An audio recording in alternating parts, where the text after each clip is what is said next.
Hey there, Cushman here. I wanted to do an update. I know a lot of my Facebook community and family and friends kind of knew what was going on, but I'm a heart patient, if anybody follows the channel, and I'm officially on heart attack number 5. This last one was just about 6, and just about killed me more than any of the other events I'd ever had. Kind of go through what happened.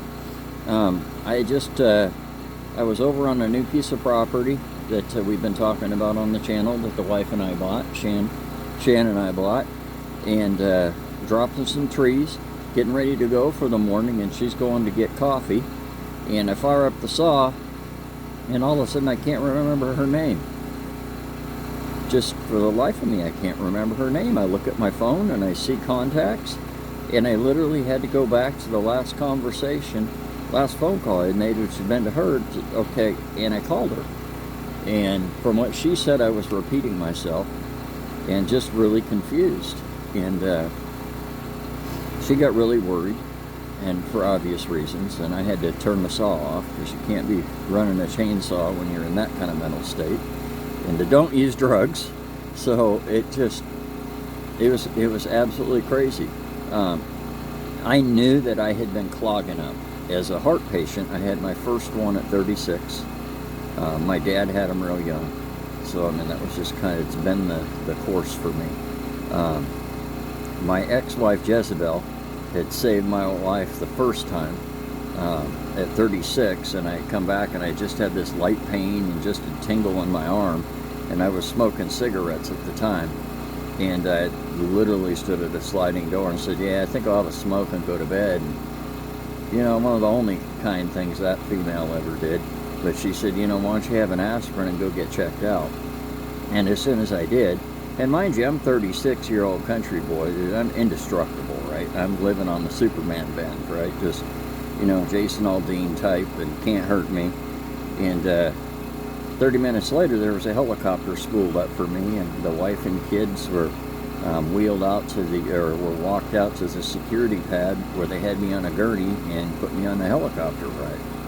So it was kind of how the journey began in August of 2011.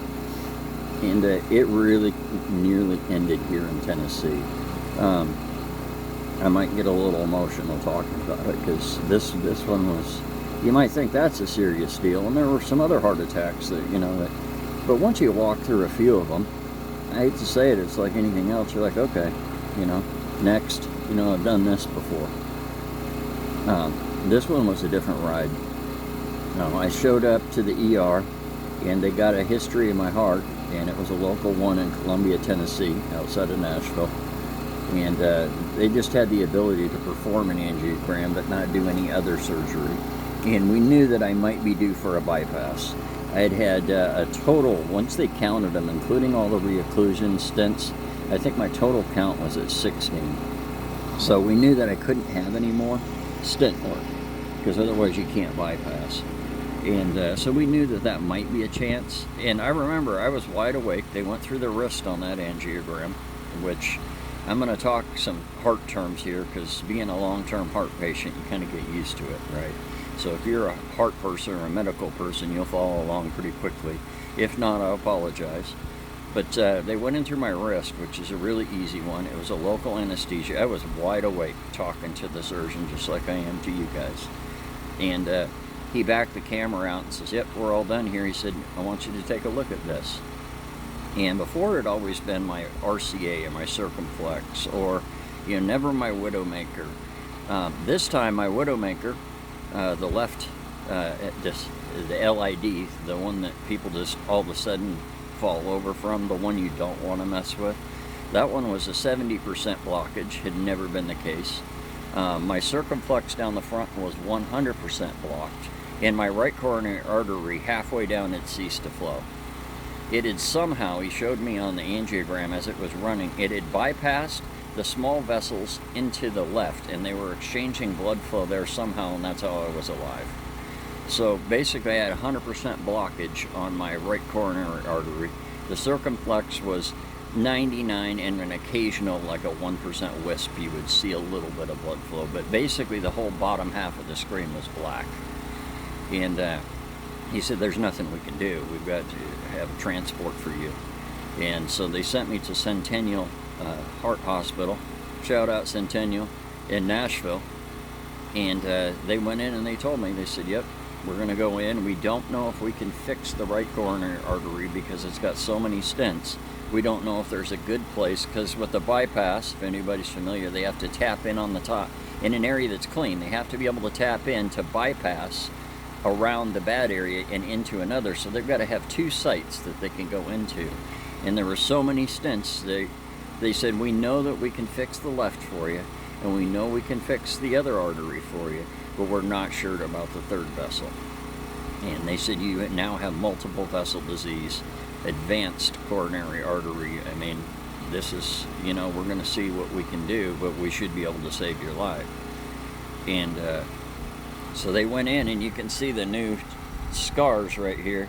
They cracked the rib bone open, or the sternum open. Highly don't recommend that to anybody. I mean, that's a whole nother level of pain, buddy. I mean, when you're coming out from under that, and they have this tube in your mouth, and anybody's been on the breathing machine, and they're bringing you out from under, and you're trying to gag this thing out. I mean, and then it's like this breathing. If you've ever had a really good set of broken ribs, really severely broken ribs, you would understand the pain. You can only breathe like, you're talking like that much of a breath level that you would normally that you can take out of this much. Like, this would be your normal breath, but you only want to breathe in the top part of your lungs, because if you get further than that, it's this wall of pain that it's altering pain. And it doesn't matter the amount of painkillers, or they had me on oxys, all kinds of things. So they went in, and when I came out, they were really happy. They said we were able to do all 3 bypasses. So they were able to bypass my left, my big coronary artery, and they were able to bypass the circumflex and the RCA. And so now I have complete blood flow. Actually, better blood flow than probably since before my first heart attack. And actually, the energy level, the drive that I'm feeling, even a couple days after the surgery, I haven't felt this since I was in my mid-30s. Like, I've heard from guys in heart patient support groups, and along the way, the journey, I'd heard from guys that had bypasses, and they said, man, once we actually had the bypass and got rid of all those stents, we felt like $1 million. A friend of mine, Gearhead Manny from Arizona, he's down here in Tucson.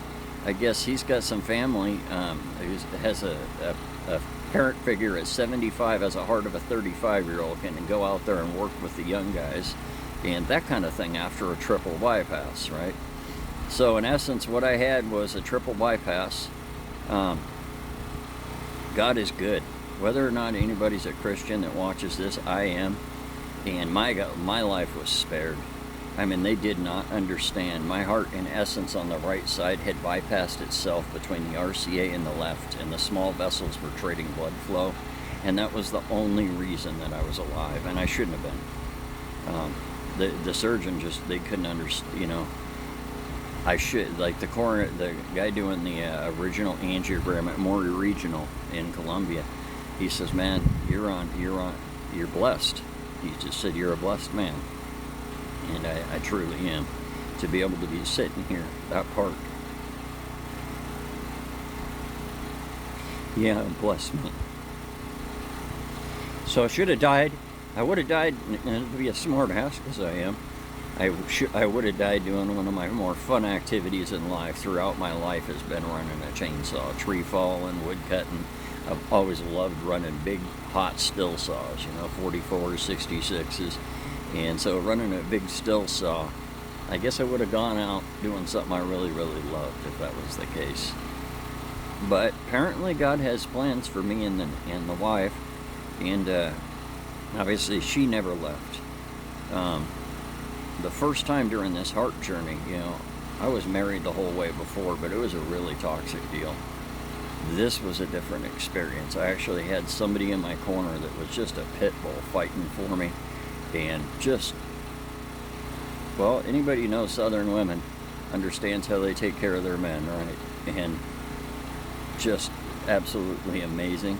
My daughter, she's really Silver Serpent Savannah, as you guys know her. She's really coming into her own, and she was slept in a chair for 5 days in my room, and the wife, she never left. She slept flat on one of those chairs with the legs that go out, you know, and they're both shorter women. They're like 5'2", so they could fit in these chairs, but they were all camped out with blankets every night, and it was an experience. And being newly married, it was not exactly the way you want to spend a new marriage time, but we are I am so blessed.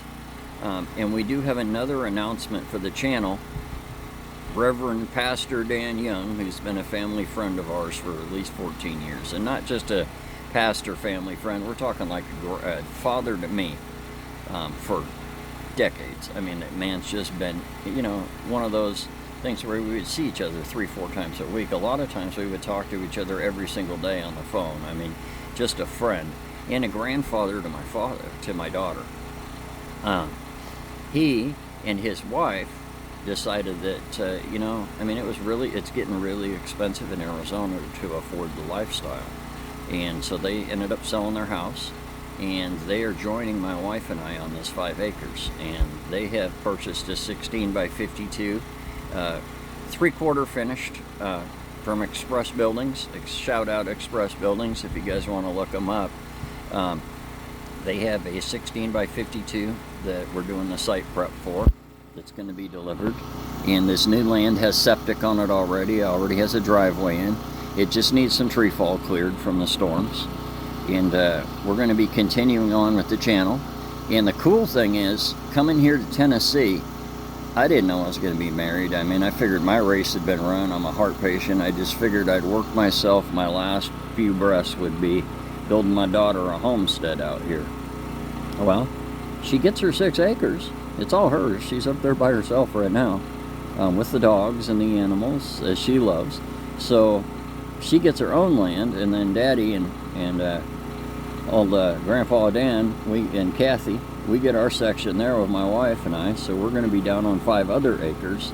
So we came to Tennessee with nothing, and we have 11 acres, and we're going to have 3 homes. Savannah has picked up from Express Buildings again. It's with an X, and you can see their ads on Facebook here and there where, you know, they'll build it's a shed, a barn dominium, but it's kind of a single wide, but they'll do the insulation, they'll frame it out, they'll finish it all the way to the wall level for you if you want them to, but whatever level you want them to finish them to, and then they do monthly payments on them, and they deliver them, set them up. So it's a shout out they have to them. If you get a chance, look them up. They have a 3D shed builder like the wife used to put the windows where she wanted and to be able to design her own house, right? And Savannah has done the same thing. So we're going to have a busy spring, and thank goodness that this didn't take me out. I mean, it was really close. I mean, I got a brand new scar. I mean, I have to get used to that, but it looks like we pulled through another one, which I feel like $1 million. Right immediately after a triple bypass, like, I haven't woken up and smiled this much, and just grateful to be alive, obviously, but just the energy level. I can't wait to be like what I once was. Like, I've been suffering with energy level for over 10 years, and having an ex-wife tell me to play in my sandbox, and, you know, like, limiting what I can do. Now it's like, sky's the limit. I gotta be slow on my rehab, but once the rehab is done, there's no limits on me. So I can't wait. I mean, I'm just absolutely excited for that. But I wanted to share with you all that watch the channel, that's one of the journeys. I fought as hard as I could. I knew from being a heart patient that I was clogging up over. As we settled here in the summer, I knew that I had one little burst left in me, and I was going to have to slow down. I mean, it got to the point where I would climb a 100-foot driveway, and I would stop and just start buzzing out and just getting lightheaded, and I'd have to stop just walking up a 100-foot driveway. So I kind of knew that my stents were clogging and that I was running to the end. But we had a cabin to build. I had a daughter with me. We had a cabin to build. We had winter coming in Tennessee. I mean, you have to cut wood. You have to survive, right? It's a matter of survival. So you have to push forward. So I gave it everything I had until finally, my daughter's very, very wise. My friend Kathy, Pastor Dan's wife, says she has a lot of discernment, a lot of wisdom in her. And she says, it's okay now, Daddy. You know, Chantel and I, we can take care of some things for you. And it's okay for you to recover and to have this bypass. And it's okay. You know, you did what you were supposed to. I got us through the first winter, got us a foothold in Tennessee, and now it's kind of painful to watch some of the women do some of the work right now because I have a 10-pound weight restriction for a little bit here. But I am so grateful to be alive, and for all my family and friends. Thank you so much. My new family, I guess my wife's family, I mean, you guys have been incredible. I haven't met a lot of them yet. I mean, we're just freshly married. We're talking February 7th here, right? So, I haven't met a lot of them yet, but I'll get to. But you guys have been amazing, and the support has been amazing. Thank you, Mama Stelly there, for, it's the mother-in-law there. She's actually been really, really, really, really, really cool to deal with the times. And we got to have her live video chat during our wedding. But Dan and Kathy obviously being supportive in there, and we have some off-grid community people here that people you don't understand when you get into these off-grid communities, the healthy ones. You have people that have a like mind, and especially here in Tennessee, I have never seen truly this volunteer state is the absolute perfect model for this state. I mean, the kindness, the just everyday generosity that you see people exhibit. I mean, it's heartwarming. It really is. So to Rick and Catherine who watch the channel, thank you very much. Gearhead Gardens and Porch Garden and my boy Davey in San Diego. So thank everybody for all their love and support. And I can't wait to videotape some of these new things. And Pastor Dan will be narrating some of the videos. They should be here this Friday. And I can't wait for you guys to see what's coming on the channel.